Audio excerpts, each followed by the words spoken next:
আজ অনেকে আছে আল্লাহর জিকির করে আছে না নেই?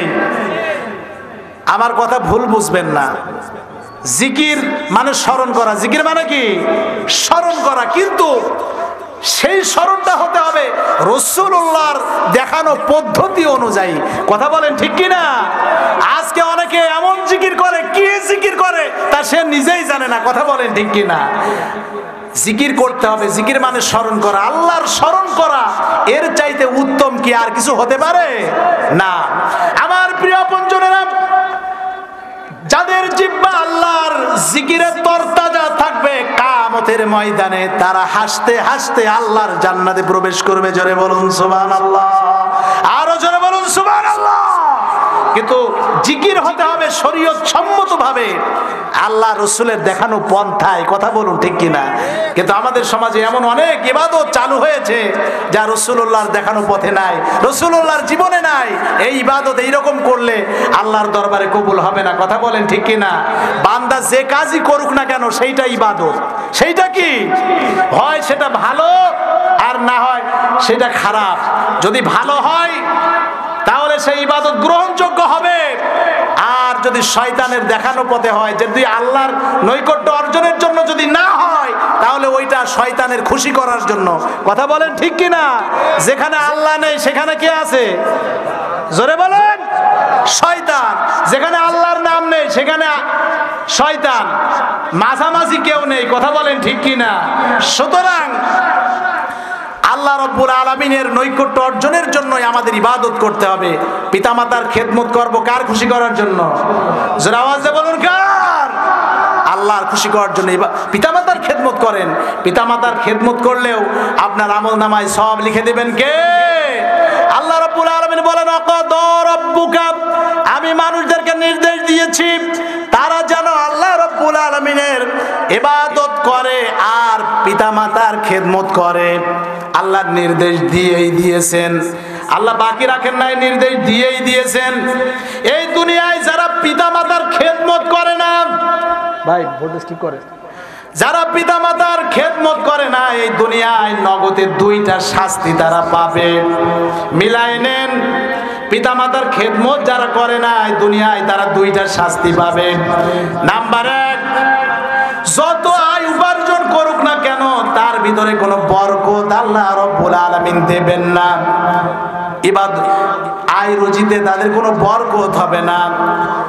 নাম্বার 2, যে পিতামাতার খেদমত করবে না তার শরীরে আল্লাহ রাব্বুল আলামিন মারাত্মক মরণ ব্যাধি আল্লাহ রাব্বুল আলামিন তার শরীরের ভিতরে দিয়ে দিবেন।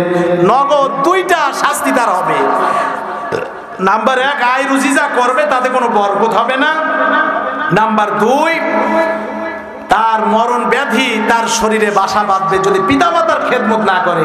রাসূলুল্লাহ বলেছেন, রিদার রাব্বি ফি রিদাল ওয়ালিদি ওয়া সাখাতুর রাব্বি ফি সাখাতুল ওয়ালিদ। পিতামাতার সন্তুষ্টিতে আল্লাহর সন্তুষ্টি, আর পিতামাতা যদি তোমাদের উপরে অসন্তুষ্ট হয়ে যান আল্লাহ রাব্বুল আলামিন তোমাদের উপরে অসন্তুষ্ট হয়ে যাবেন। এজন্য পিতামাতার সন্তুষ্টি অর্জনের চেষ্টা করা লাগবে। কথা বলেন ঠিক কি না? আমার প্রিয় আপনজনেরা, অনেকের পিতামাতা অন্ধকার কবরে চলে গেছেন। পিতামাতার এত মর্যাদা, এত গুরুত্ব, পিতামাতা মারা গেছে, কিন্তু আল্লাহ বলেন, কোরআনে আয়াত দিয়ে দিয়েছেন, আল্লাহ পিতামাতা মারা গেছে তাদের জন্য তাদের ভুলে গেলে চলবে না, তাদের জন্য প্রাণ ভরে দোয়া করতে হবে, তাদের জন্য আল্লাহ রাব্বুল আলামিনের কাছে ক্ষমা প্রার্থনা করতে হবে। রব্বির হামহুমা কামা রাব্বায়ানি সগীরা। সকলে পড়ুন, রব্বির হামহুমা কামা রাব্বায়ানি সগীরা। আজ অনেকের মা অন্ধকার কবরে শুয়ে আছে। কথা বলেন ঠিক কি না? সন্তান কত জায়গায় যায় কিন্তু পিতামাতার কবরের পাশে একটা বারের জন্য দাঁড়ায় না। এরকম সন্তান আছে না নাই? পিতামাতার জন্য আপনার সময় হয় না, অথচ আল্লাহ রাব্বুল আলামিন বলেছেন পিতামাতা মারা গেলেও তাদের জন্য দোয়া করো। যে মামাই ছোট থেকে মায়ার জালে বন্দি রেখে করেছে পালন। হে প্রভু তুমিও তাকে তোমার আরশ ছায়া নিড়ে করিও লালন, মাকে করিও লালন। যে মামাই ছোট থেকে মায়ার জালে বন্দি রেখে করেছে পালন।